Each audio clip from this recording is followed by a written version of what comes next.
With all these features, what does gaming on RTX 50 look like?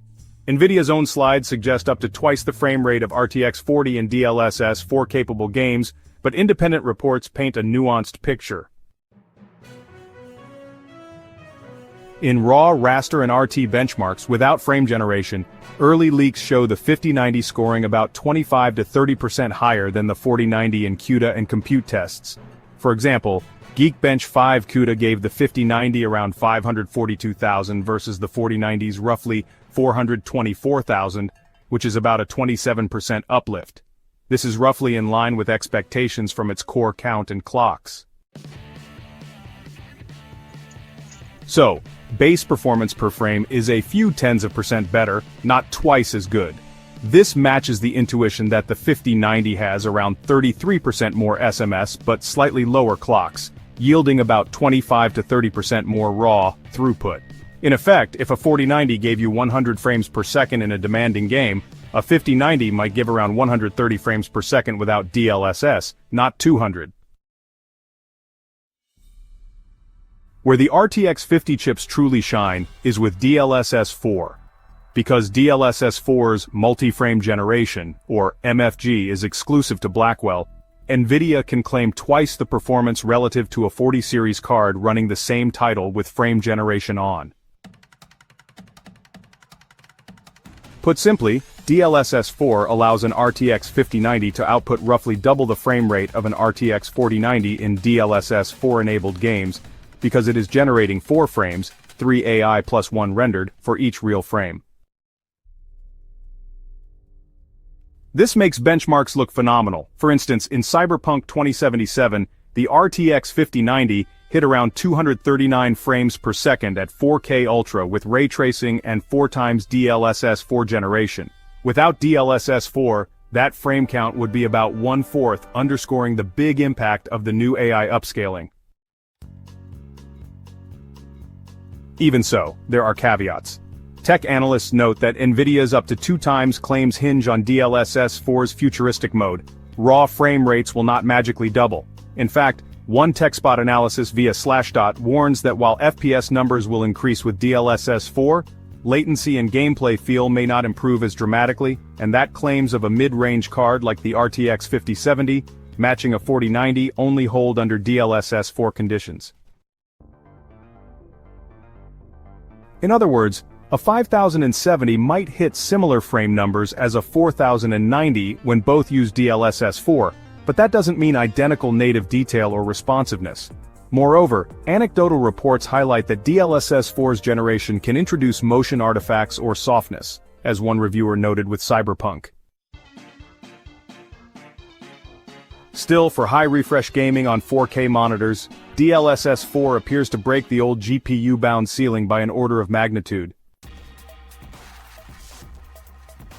Beyond games, the RTX 50 GPUs double as AI accelerators.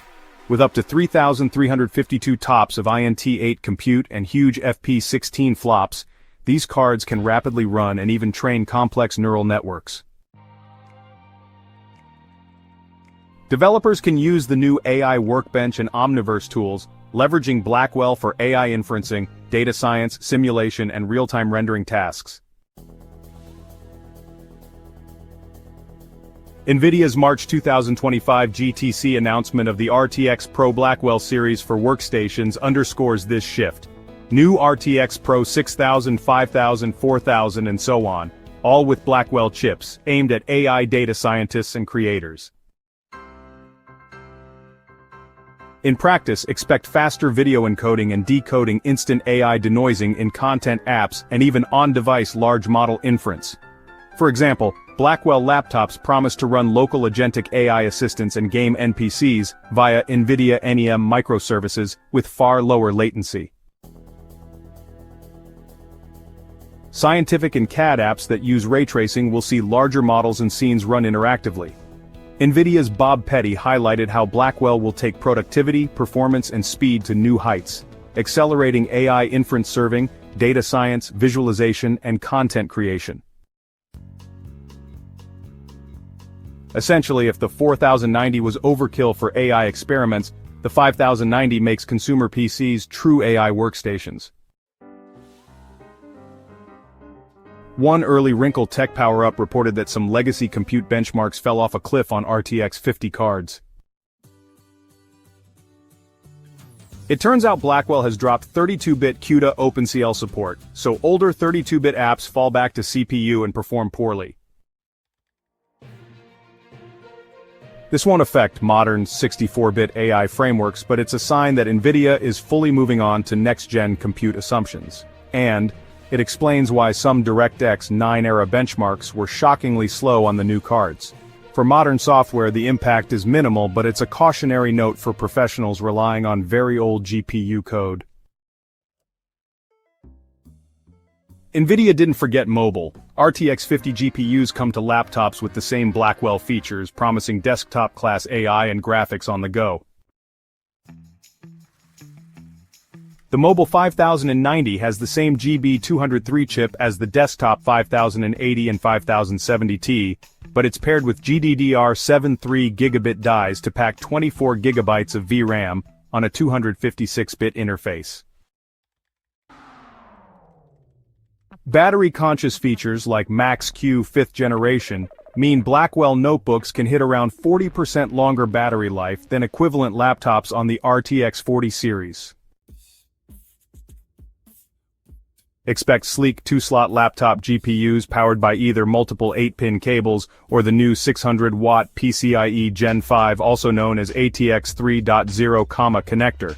In fact, NVIDIA's Founders Edition cards now use angled 16-pin or 12 VHPWR connectors for a better fit. But beware, Blackwell's maximum TBP is huge, up to 600 watts TGP rumored for the desktop 5090. So power and cooling requirements are extreme. On desktops, RTX 50 series will generally need PCIe 5.1 compliant PSUs, either a 600-watt cable or 4 8-pin connectors. Blackwell arrives in a competitive landscape. Intel's new Arc Battlemage GPUs are also making waves in the market.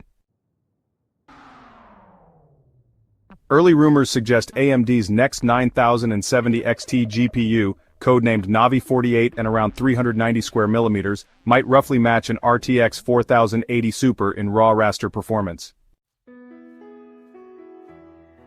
Still, NVIDIA has dominated the dedicated GPU market for years.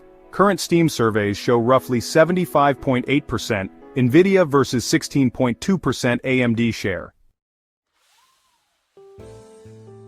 Blackwell's lead in AI and features will make it hard for rivals to catch up quickly.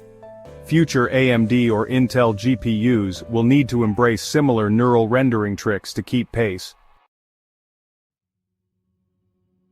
For now, Blackwell sets a new bar.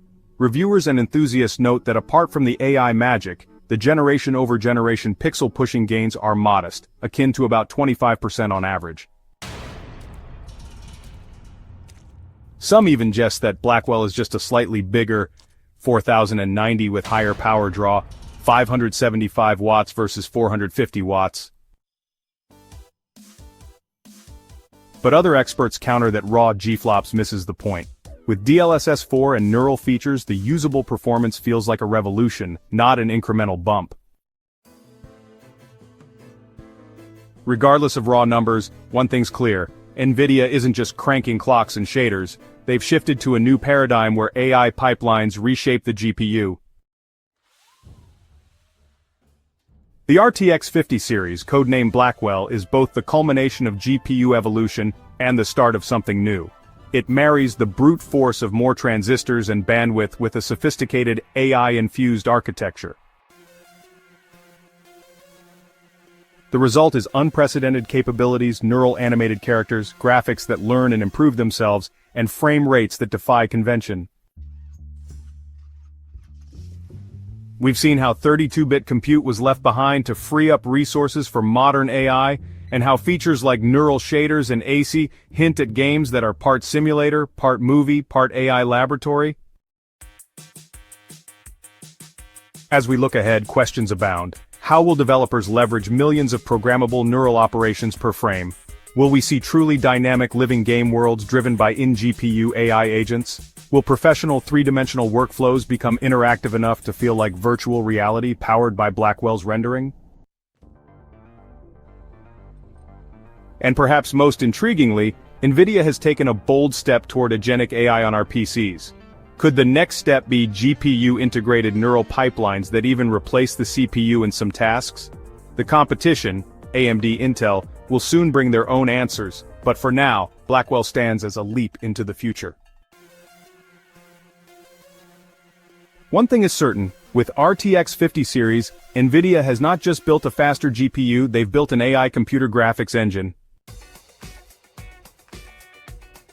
Every shadow, every NPC, every pixel can now be touched by neural networks. In the words of NVIDIA's press, Blackwell, the engine of AI, has arrived. It's an engine roaring at the gates of tomorrow, and as gamers, creators, and AI enthusiasts, we're strapped in for the ride.